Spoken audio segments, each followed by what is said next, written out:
गुरु ब्रह्मा लेखा गुरु ब्रह्मा लेखा गुरु ब्रह्मा लेखा।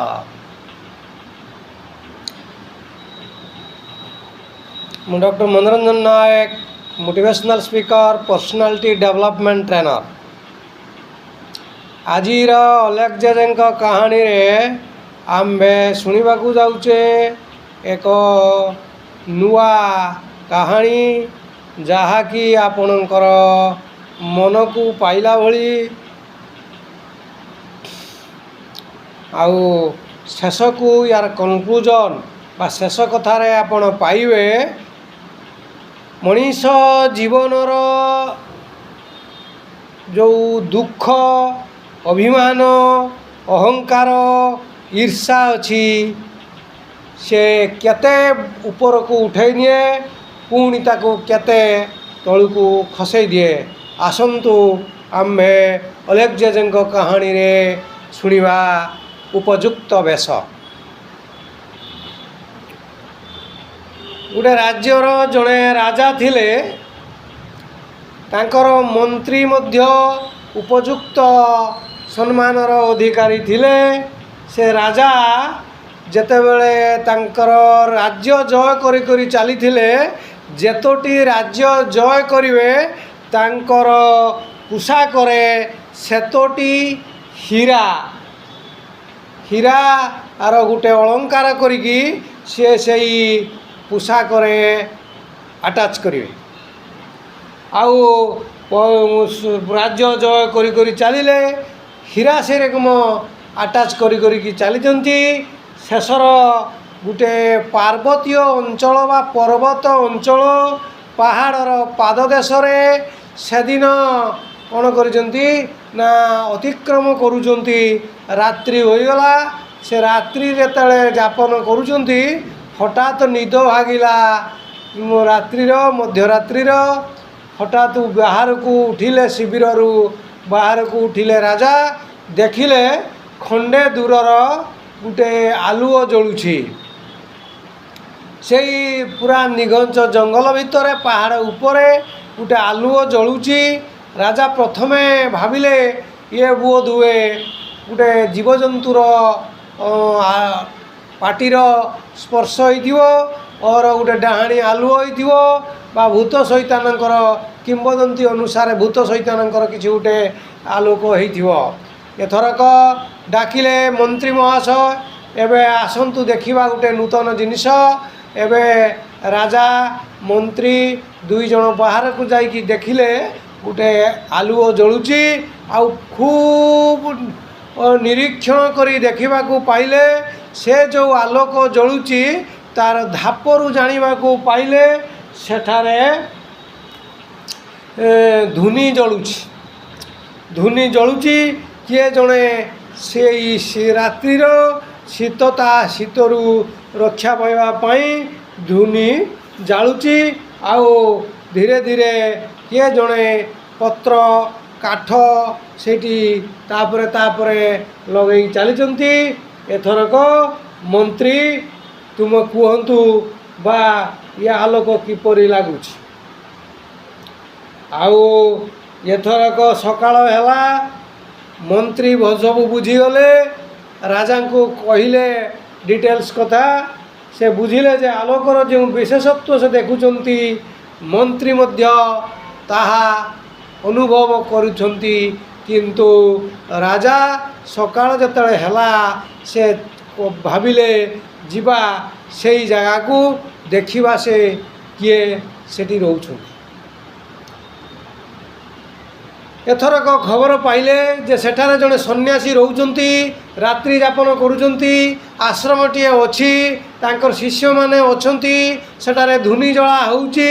ଆଉ ରାଜା ଭାବିଲେ ଏତେ ରାଜ୍ୟ ଜୟ କଲି, ଏତେ ଲୋକଙ୍କୁ ହାଣିଲି, କାଟିଲି, ମାରିଲି, ଶେଷର ମୁଁ ମୋର ବିକ୍ରମତା ମୁଁ ଦେଖେଇଲି। ତେଣୁ ଏଥରକ ଟିକେ ସନ୍ନ୍ୟାସୀକୁ ଭେଟିବା। ରାଜା ସନ୍ନ୍ୟାସୀକୁ ଭେଟିବାର ଅନୁମତି ପ୍ରାର୍ଥନା କରିକି ମେସେଞ୍ଜର ପଠାଇଲେ, ଦୂତ ପଠାଇଲେ। ଦୂତ ଫେରି ଆସିଲେ। ଫେରି ଆସିକି କହିଲେ ରାଜାଙ୍କୁ କହିବ से उपयुक्त बेशरे आसवे आदि उपयुक्त बेश नहेब ताहले से मो आश्रम पाखर पहुँची पारे नहीं। या अवश्य कहीकि राजा तांकर रत्न खचित पोशाक राजा ना राजार पोशाक आउ से पगड़ी सबू लगैले से पर्वत ऊपर को पूरा हाथर सबू से वस्त्र सब धरी आगु आगु माड़ी चलिले। अधा रास्ता है दूररू सन्यासी देखिदे कि जड़े दूत को पठेदेले जे जाइकी राजा को कह से उपयुक्त बेश पकईकि आसवे उपयुक्त बेश। राजा हठात आश्चर्य होले बोले ओहो माने मोर ए राज पोशाकटा बेसी टिके असुविधा करुच्ची तेणु हौ मु ताने फेरी जाऊँगी। से दिन राजा फेरिले शिविर को भाविले मने मने ये राज पोशाक ये हीरा लीला मोती माणिक बाबाजी लोकटा ये कथा कौन बुझीओ से तेणु ये पोशाक मु काढ़ी देकी नेक्स्ट दिन जीवी। राजा तापर दिन कौन कले रत्न पोशाक सब काढ़ी देइचंती जड़े साधारण लोकर पोशाक पिंधिले निजको निजे कहले वास्तविक राज पोशाक सन्यासी पाखक जावाक बाहरटा बुकामी छड़ा आउ कि नुहे। तेणु एथरक साधारण पोशाक राजा चलिले से पर्वत शिखर को जो जड़े साधु आश्रम करिसेंती आउ से पर्वत चढ़ा को आरंभ करते पुणी जड़े चला आसिकी धाई धाई आसिकी कहला जे महाराज गुरुदेव कहते आपण उपयुक्त बेशरे आसतु। राजा आश्चर्य कले से दिन राजवेश रही आज साधारण बेशरे आसुची किंतु उपयुक्त बेशरे आसतु तथापि फेरीगले राजा।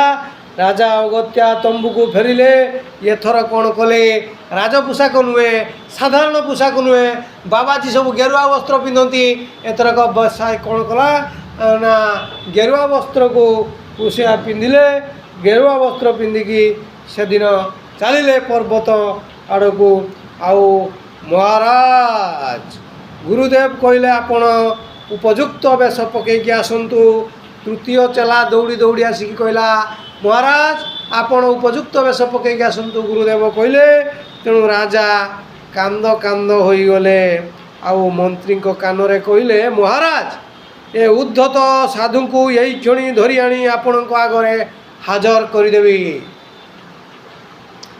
राजा कहले रुह रुह रुह धीर कंठरे राजा कहले मंत्री केते महाराज को बंदी करिकी मो आगे तमे छिड़ा करिच सेनापति हाजर करिसंती किंतु ये निरस्त्र यार अस्त्र नहीं आउ निर्वाक साधु को धरी आनिबारे किछि बहादुरी नुहे। मंत्री आउ सेनापति शिविर भितरे एकाकी राजा जाइकी बसिचंती अश्रुरुध रखिपारे नहीं। वास्तविक आदि जाए से निजको केबे प्रभावशाली क्षमताशाली मन करी आसीथिले ये हेला कौन कई मानिले सन्यासी जड़े एत बड़ राजा एत राज्य जय करिछि कई मानिले आउ बेश पकईकि साधु कौन बुझाउछंती योग्यता वास्तविक से कौन जड़े साधु को भेटा योग्य से ए प्रश्नर जेते चिंता कले सेते मध्य विमर्श बोध कले अर्थात जीवन से जेते विजय प्राप्ति करिसंती जेते मुंड काटिकी तले लुटाई देइचंती से सबू तांको अन्य मानक आखिरे विराट करि देई पारे किंतु साधुंक आगिरे से अयोग्य। तेणु पुओ ए बेशरे तमे केड़े सुंदर दिशुच हठात जड़े जनकर कंठस्वर राजा को चमकई देला ए बेशरे तमे केमिति दिशुच जे ये जो कंठस्वर चमकई देला राजा को से अनेइबा बेल को तांको आगरे उभा होइचंती स्वयं सन्यासी। राजा तांको पाद तले लुटी गले सन्यासी ताकू कुंडेई पकई कहले हृदय रे ए भली नम्रता बोध भली सुंदर साज आउ किछि नहीं। तेणु महाभाग मु केड़े मूर्ख थिली राज्य पर राज्य जय करी करी निजको गौरवान्वित मन करुथुली ରାଜା ମୃଦୁ କଣ୍ଠରେ କହିଲେ, ହଁ ବତ୍ସ, ସେ ଗୌରବବୋଧ ଅଜ୍ଞାନ ପ୍ରସୂତ। ଆଜି ତମେ ଜ୍ଞାନର ଉଷାଲୋକରେ ଉପନୀତ। ସନ୍ନ୍ୟାସୀ ରାଜାଙ୍କୁ ଆଶୀର୍ବାଦ କରି ପୁଣି ବୁଲି ପଡ଼ି ଚାଲିଗଲେ ସେଇ ପାହାଡ଼ ଉପରକୁ। ତେଣୁ ଆମେ କନକ୍ଲୁଜନ୍ରେ ପହଞ୍ଚିଲେ ଯେ ଏ ଯେଉଁ ଉପଯୁକ୍ତ ବେଶ ପକାଇ ଆସ, ଆଜିର ବେଶଭୂଷା ସବୁ ଆଡ଼ମ୍ବର ଯୁକ୍ତ, ଅହଙ୍କାର ଯୁକ୍ତ, ପଦପଦବୀର ଲୋଭ ଆଉ ମୋହ ଏସବୁ ସମ୍ମାନକୁ ବଢ଼ାଇ ଦିଏ ବା କମେଇ ଦିଏ। କିନ୍ତୁ ଜଣେ ବିରାଗ ସନ୍ନ୍ୟାସୀ, ସଂସାର ବୈରାଗୀ, ସଂସାର ଠାରୁ ବିରାଗ ନେଇଥିବା, ଯାହା ପାଖର ଲୋଭ ନାହିଁ, କ୍ରୋଧ ନାହିଁ, ନିର୍ବିକାର ଚିତ୍ତ, ତାଙ୍କ ପାଖର ଇଏ କୌଣସି କାମ ଦିଏ ନାହିଁ। ଆଜିର ଷ୍ଟୋରିରୁ ଆମେ କନକ୍ଲୁଜନ୍ରେ ପହଞ୍ଚିଲେ। ତେଣୁ like, share, subscribe this channel. Wait for the next video. Alekh ଜେଜେଙ୍କ କାହାଣୀ ଆସନ୍ତୁ। God bless all. ଥ୍ୟାଙ୍କସ୍।